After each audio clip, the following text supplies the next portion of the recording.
السلام علیکم، ویلکم کرتے ہیں آپ لوگوں کو ہمارے چینل پاک اپڈیٹ 24 ہارس پر۔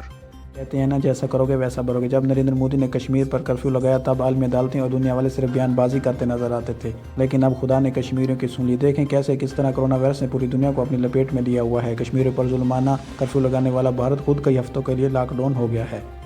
بھارت میں کرونا وائرس کے 519 کیسز سامنے آئے۔ متعدد ہلاکتوں کے بعد بھارتی وزیر اعظم نریندر مودی نے ہنگامی طور پر پورے ملک کو 3 ہفتوں کے لیے مکمل بند کر دیا۔ چند روز میں قوم سے دوسرا خطاب کرتے ہوئے نریندر مودی کا کہنا تھا کہ 22 مارچ کو ہم نے جنتا کرفیو عائد کیا جو کامیاب رہا۔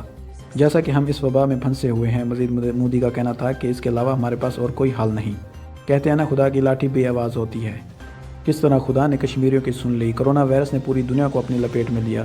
آپ لوگوں کو یاد ہوگا کہ 5 اگست 2019 کو بھارتی وزیر اعظم نریندر مودی نے کشمیر پر کرفیو عائد کیا، جسے کئی ماہ گزر چکے ہیں۔ مزید خبروں کے لیے ہمارے اس چینل کو سبسکرائب کریں، ویڈیو کو لائک کریں، ہمیں سپورٹ کریں اور کمنٹس باکس میں ہمیں بتائیں کیا یہ کرونا وائرس کشمیریوں کی خدا نے سن لی ہے۔ اس کے بارے میں ہمیں ضرور بتانا۔ ملتے ہیں نیکسٹ ویڈیو میں۔ اللہ حافظ۔